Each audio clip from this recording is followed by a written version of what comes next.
Estás escuchando Strategia, el podcast del emprendimiento digital. Contamos historias de emprendedores digitales en español. Cada historia es contada por su protagonista. Quédate y escucha la historia de hoy. Hola a todos, bienvenidos a un nuevo episodio de Strategia, el podcast del emprendimiento digital. Hoy estamos aquí para hablar de health tech y pues de salud, de medicina, de tecnología, de startups, con una persona muy especial que es Ingrid Brigiler. Ella está en Argentina y nos va a contar un poco su historia con una startup muy interesante que se llama Llamando al Doctor. Así que Ingrid, bienvenida, muchas gracias por aceptar nuestra invitación. Oscar, un placer estar acá. La verdad que muchísimas gracias por la invitación. Para mí es muy importante hablar con emprendedores, más si son de otros países, para ir intercambiando ideas. Así que felicitaciones por la iniciativa. Muchísimas gracias. Bueno, Ingrid, empecemos un poco contándole a nuestros oyentes y a las personas que nos van a ver además en nuestro canal de YouTube. ¿Quién es Ingrid? ¿Cómo llegas a este mundo del emprendimiento digital? Bueno, yo soy médica, ginecóloga y obstetra, soy oriunda de Argentina y mientras estaba estudiando en la carrera me di cuenta que había una necesidad no cubierta de los pacientes y era que querían hablar con los médicos por fuera del horario del consultorio. Así fue como desarrollé y pensé en ese momento, hace 15 años atrás, 12 años atrás, la idea de lo que hoy es Llamando al Doctor. Llamando al Doctor es una empresa, es una empresa que brinda servicios de telemedicina que conecta médicos y pacientes de manera inmediata a las 24 horas del día. Y desde que se me ocurrió esa idea hace 15 años atrás hasta el día de hoy pasó mucho tiempo, ¿sí? Y hace recién 5 años que logré juntar capital, levantar inversión, $350.000 y dejar la lista para lo que fue el impacto de la pandemia y el coronavirus, que te imaginarás que en ese preciso momento todo lo que fue telemedicina creció exponencialmente. Interesante. Y un poquito, ¿cuál ha sido como ese journey de crear Llamando al Doctor? No debe ser fácil, pues en un sector donde el consumidor, nosotros como pacientes, probablemente no estamos muy acostumbrados como a tener esas interacciones virtuales o digitales con los médicos, ¿no? Antes del coronavirus, creo que era un mundo y ahora es otro, ¿sí? Nosotros antes teníamos que evangelizar y hacer mucho énfasis y mucho hincapié en la importancia de aportar tecnología a todos los procesos y que esos procesos también incluían la parte de salud de las personas, ¿no? Entonces hacíamos mucho hincapié en cómo la persona se iba a ahorrar tiempo y dinero, en cómo íbamos a llegar a diagnósticos más tempranos de una manera precisa, y que eso iba a influir directamente en mejorar la calidad de vida del paciente o la sobrevida de la enfermedad. Entonces, esos 3 años previos a lo que fue llamado al doctor pre-COVID, fuimos evangelizadores en la temática salud y tecnología. De hecho, fundé en Argentina, junto con un colega y amigo, la Cámara Argentina de Salud y Tecnología para unir estos dos temas un poco más fuerte todavía. Y cuando vino la pandemia, pudimos validar todas las hipótesis de crecimiento que tienen las startups, que es exponencial. Nosotros de febrero a abril del año pasado crecimos 40 veces, luego lo que fue del año pasado seguimos creciendo todos los meses y este abril volvimos a duplicar lo que veníamos teniendo de tasa de uso en los meses anteriores. Así que la verdad que el crecimiento y el aprendizaje fue mucho y me alegra que así sea porque estamos evangelizando en optimizar procesos, ¿no? Y es lo que a nosotros nos gusta. Total. ¿Cómo funciona Llamando al Doctor? Yo soy un paciente, entonces, ¿qué tengo que hacer para usar Llamando al Doctor? Llamando al doctor está en diferentes países, entonces depende del país, funciona de una manera diferente porque hay sistemas de salud donde para el paciente es totalmente gratuito, hay otros sistemas de salud donde el paciente tiene que pagar un abono un abono pequeño todos los meses, ¿sí? Pero en la mayoría de los casos, nuestro modelo de negocio es que sea gratuito para el paciente. Eso significa que nuestros clientes son aseguradoras de salud, aseguradoras de diferentes rubros, empresas proveedoras de servicios de salud, como internación domiciliaria, ambulancias, y también las empresas para sus colaboradores. Entonces, ¿cómo funciona llamando al doctor? Una aseguradora nos contrata a nosotros y nos dice, ofrézcanle el servicio de telemedicina a todos mis asegurados. Hacemos integraciones tecnológicas y luego esa empresa que nos contrata le comunica a sus asegurados que tienen acceso al servicio llamando al doctor. Esas personas entran a nuestra aplicación o a nuestra página web. 2 o 3 pasos logran hablar con un médico. Eligen la especialidad, entonces, por ejemplo, dicen, bueno, yo quiero hablar con un médico clínico o quiero hablar con un pediatra. Seleccionan la especialidad y en menos de 2 minutos están hablando con médicos sin intermediarios y sin un tiempo de espera prolongado. Qué interesante. Oye, ¿y qué tipo de consultas llevan a cabo a través de la aplicación? Siempre trabajamos con consultas de baja complejidad. Vos imagínate que estamos atendiendo pacientes a distancia. Esto es un complemento más al sistema de salud que ya existe. Entonces, para aquellas consultas que no requieren un examen físico, para aquellas consultas que son de baja complejidad, quizás que son para hacer seguimiento de pacientes con enfermedades crónicas, pero que están estables, para esas situaciones existe llamando al doctor. Y para el resto de las situaciones nos complementamos con el sistema de salud actual, derivando el paciente ya sea a una emergencia o a un consultorio de baja complejidad cuando sea necesario un examen físico, por ejemplo. Qué chévere. Ahorita nos contabas que estaban en varios países. ¿En qué países están y qué han logrado un poquito hasta el momento en esos países? Nuestras mayores hitos son haber lanzado Brasil, porque es todo un desafío. Ahí estamos de la mano de un partner que es San Corte. Y fue todo un desafío porque Brasil es un continente en sí mismo casi, Un entonces el mundo. desafío es muy grande. Por eso también contratamos a una persona específicamente, si es de Argentina, es brasilera, para que pueda liderar ese cliente. Y estamos abriendo operaciones en México en este preciso momento, donde el sistema de salud necesita realmente de sistemas de telemedicina porque hay muchas personas que no acuden a los médicos por los costos que eso implica, ¿sí? Lo que validamos en Argentina, ya sea nuestra tecnología, nuestro modelo de negocios, nuestro servicio, nuestro producto, dijimos, es muy bueno y vamos a llevarlo al resto de la región. Súper, súper, buenísimo, porque normalmente las soluciones HealthTech no son tan fáciles de escalar. Tú ahorita incluso hablabas como de las diferencias que hay entre los distintos sistemas pues de salud en cada uno de los países. ¿Alguna anécdota o algo que nos quieras contar como con respecto a ese proceso que han tenido escalando la solución? Lo más difícil y desafiante de cada país fue el tema de la receta digital, ¿sí? En Argentina, 3 años atrás, hicimos toda la investigación, hicimos la homologación de la firma digital con el Ministerio de Modernización de la Nación en ese momento, e intentamos hacer la integración con diferentes empresas y la red de farmacias y lo logramos, hicimos todo ese desarrollo ya. Pero después nos dimos cuenta que en los diferentes países, especialmente el tema de la receta digital, no estaba del todo homologada o no todas las farmacias la aceptaban.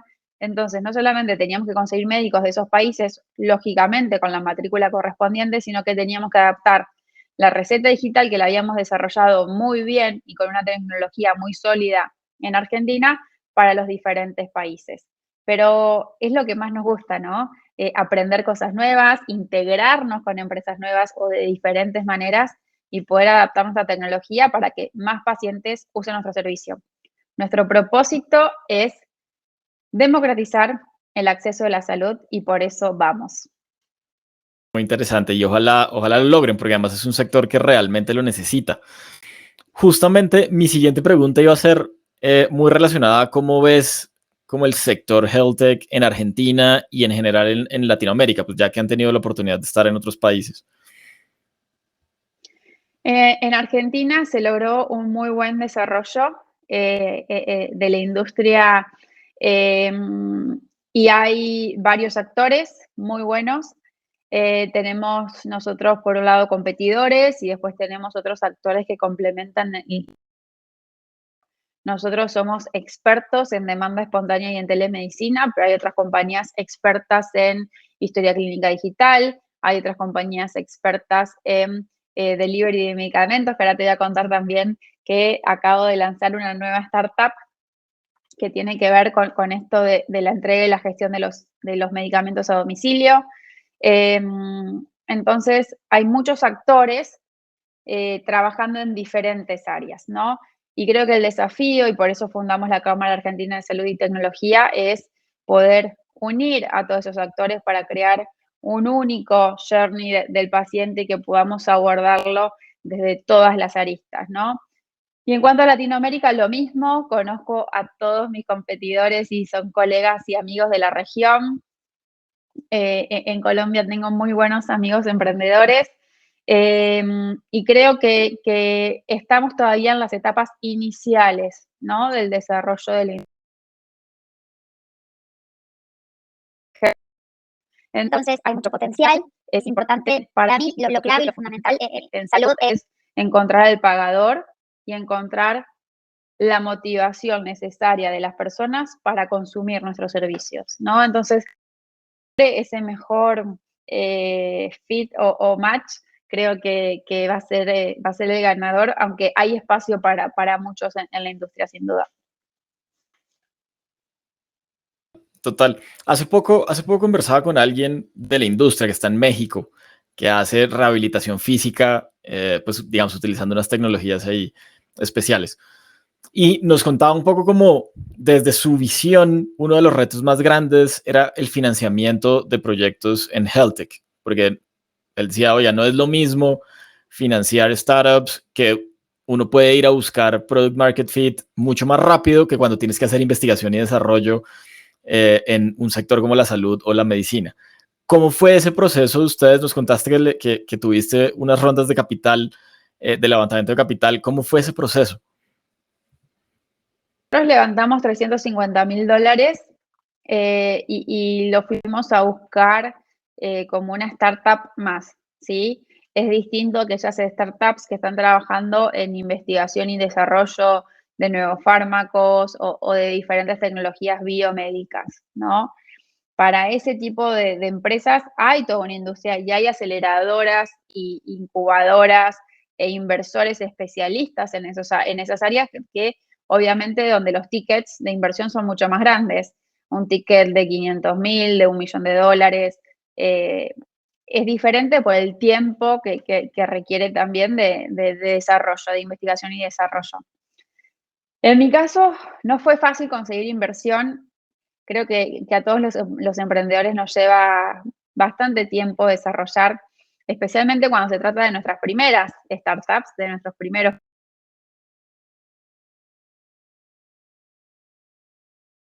y estuve 3 años buscando levantar capital, participaba en un montón de concursos y nunca ganaba. Si había 3 premios quedaba cuarta, si había 5 premios quedaba sexta.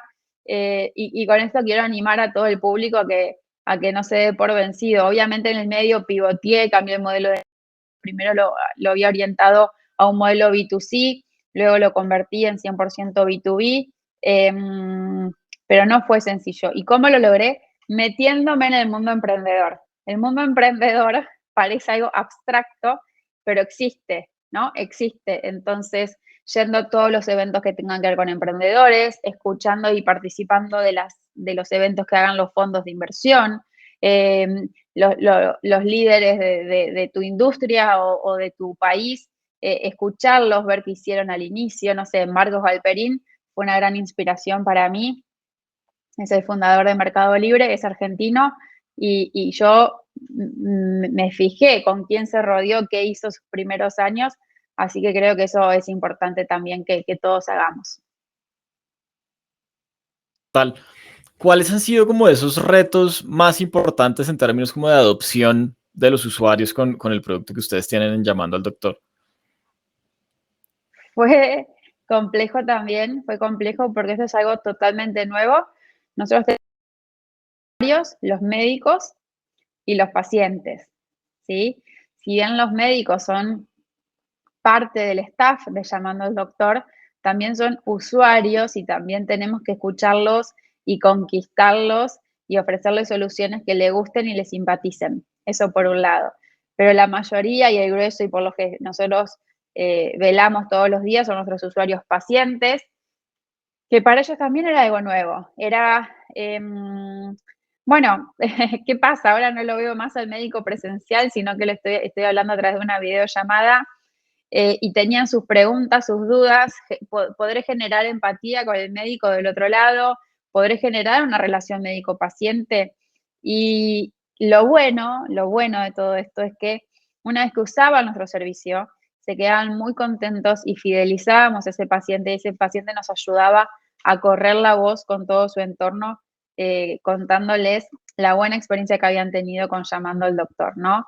Pero es un desafío y estuvimos muchos años, muchos meses, con poca cantidad de llamadas, con poca cantidad de usuarios, y eso iba creciendo. Y yo me acuerdo al inicio, le prometí a los médicos que se sumaron que en ese momento, hace 5 años, quizás atendían 10 llamadas por semana, pero que yo les prometía que en un futuro iban a poder dejar alguna guardia por atender llamadas de manera virtual.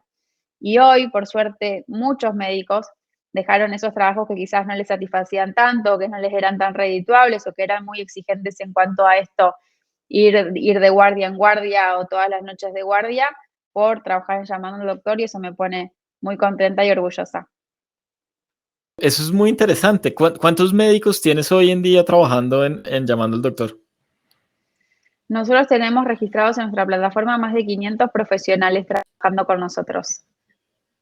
Muy interesante, como el impacto también desde esa punta, porque normalmente uno la podría ver como el impacto en el usuario, ¿no? Y pues la agilidad y la posibilidad de no moverte de tu casa. Pero también hay unos dolores, como tú decías, del lado del médico que ustedes pues han ido ayudando a solucionar. Sí, sí, sí. La visión siempre tiene que estar de parte de los dos, porque uno sin el otro no podría existir llamando al doctor.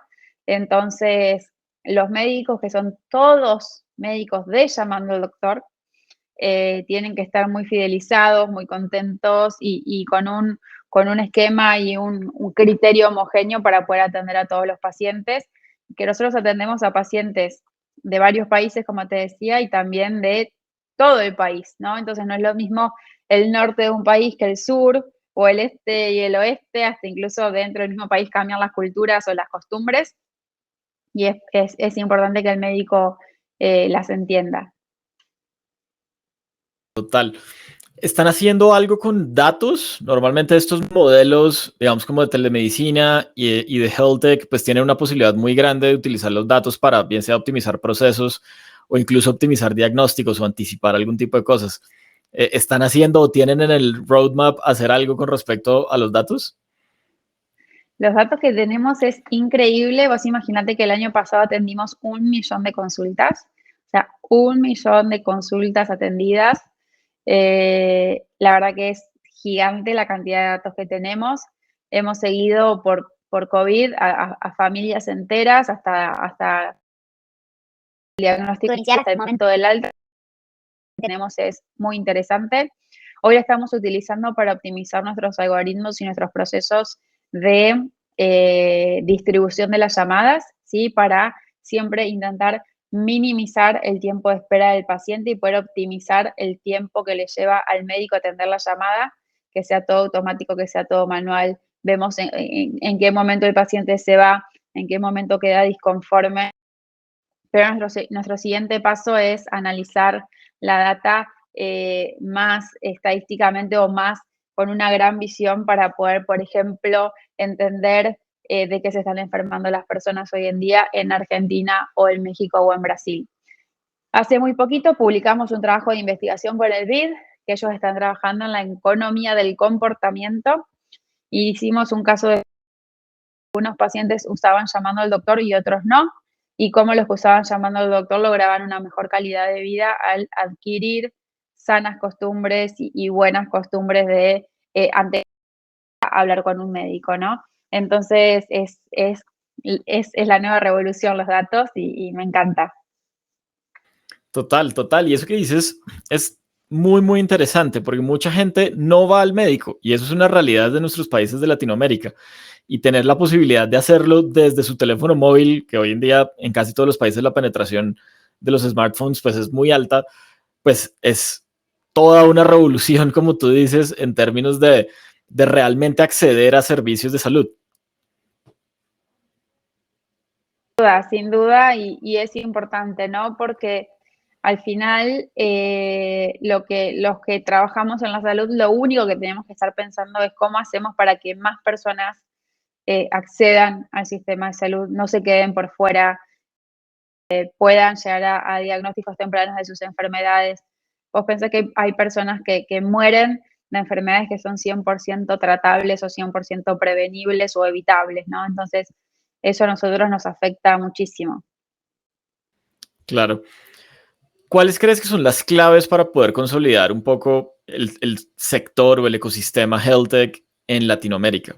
Como esos puntos que tú dices, si hacemos estas cosas, probablemente vamos a poder consolidarnos como otros sectores en el ecosistema digital que ya lo han venido haciendo. Yo creo que dentro del área salud tenemos que dejar de competir lo digital contra lo convencional o lo presencial, ¿sí? La industria más tradicional tiene que aceptarnos a los más innovadores o disruptivos o a los más tecnológicos y entender que vamos a ser parte de un mismo ecosistema. Y por otro lado, todos tenemos que entender que mientras más acceso tenga el paciente, va a ser más rentable ese paciente para nuestra organización, ¿no?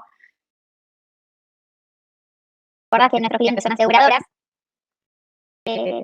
Nosotros, al contratarnos a nosotros, lo que están buscando y lo que todos estamos buscando es que el paciente, a fin de cuentas, que la persona, a fin de cuentas, sea una persona más sana y que sea menos paciente, o sea, que se enferme menos a lo largo de su vida, ¿no? Y poder acompañarlo en ese proceso. Entonces yo creo que lo que hay que encontrar es una institución que esté motivada a pagar por nuevos servicios, que eso es difícil. Siempre en cualquier startup, encontrar al que paga, encontrar a quien paga por el servicio es lo más difícil. Entonces, encontrar buenos pagadores, para mí no tienen que ser los pacientes, para que luego todo el ecosistema se beneficie. Total, muy interesante. Ingrid, estamos llegando al final de nuestro episodio, pero ha sido una conversación muy interesante sobre lo que han hecho, sobre tu visión de health tech y cómo realmente podemos transformar no solamente el acceso, sino también la prestación de los servicios de salud con tecnología.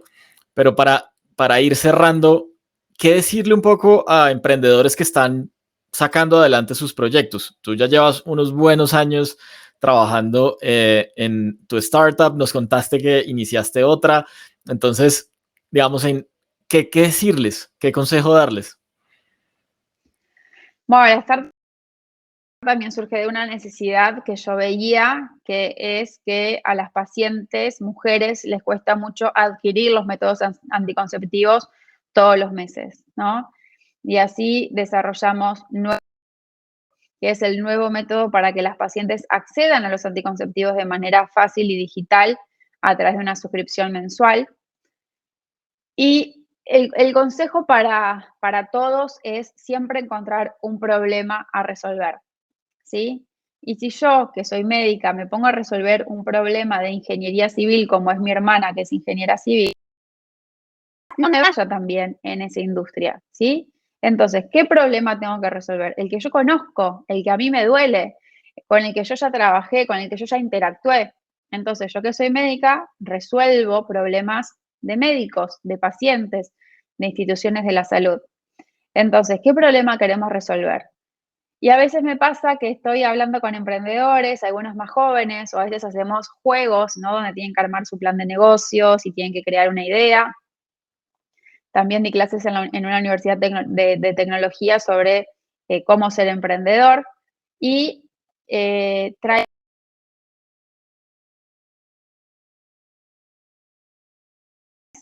O sea, armaban un plan de negocio sobre una solución que no tenía en ningún momento nada de tecnología en su roadmap. Y yo lo que invito a todos también es que piensen en algo tecnológico, ¿sí? No todo tiene que ser digital 100%, pero si no le ponemos tecnología para analizar los datos, no le ponemos tecnología para optimizar los procesos, no le ponemos tecnología para hacer las cosas más ágiles, creo que estamos desperdiciando nuestro esfuerzo, ¿no? Y pensar en grande, son todas cosas que siempre se dicen, pero que después es así. Nosotros, me acuerdo, te cuento esto. Al inicio yo le preguntaba a mis ingenieros, A mis desarrolladores, ¿cuántos millones de personas toleraba la aplicación nuestra? Y me decían, ¿para qué querés que te conteste? Tenemos pocos usuarios, ¿no? Le digo, vos decime para cuántos millones de personas está hecha la tecnología. Hicieron ahí unos cálculos y me dijeron, bueno, 7 millones de personas. En ese momento habremos tenido 1000 usuarios, ¿no?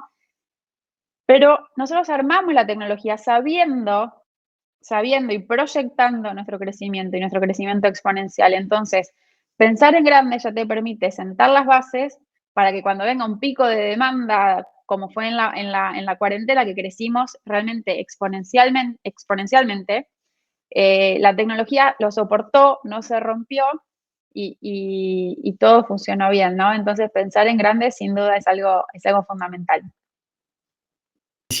Y por último, recomiéndanos un libro. Bueno, a mí me gusta me gusta leer muchos libros de historias reales, lo mismo que ver películas de historias reales, ya sea de deportistas, de emprendedores, de empresarios. Y un libro que me gustaría recomendar acá es el libro del fundador de Nike, de las zapatillas, Nunca te pares, creo que se llama. Y él cuenta cómo arrancó Nike, cómo estuvo al borde de la quiebra y muy endeudado miles de veces, cómo armó su equipo, quiénes trabajaban, y después cómo se hizo lo que fue hoy en día, ¿no? Y ese libro me gustó mucho y está bueno que todos lo lean. Muy buena recomendación. Bueno, Ingrid, nuevamente muchísimas gracias por haber aceptado nuestra invitación, por compartir con nosotros tu historia, tus conocimientos, tus opiniones. Te esperamos en Colombia pronto con Llamando al Doctor. Y pues nada, muchas gracias de nuevo por haber estado en Extrategia. Bueno, gracias a vos, Oscar. Un placer estar acá. Muy interesantes tus preguntas. Y les dejo mi mail y mis redes sociales para que todos los que me quieran contactar me escriban. Estoy en LinkedIn y en Instagram como Ingrid Brigiler. Y mi mail es ingrid@llamandoaldoctor.com para cualquiera que me quiera escribir, que me pueda encontrar, porque también está bueno eso, estar visibles y disponibles para el mundo. Muchas gracias, Oscar. Vale, súper.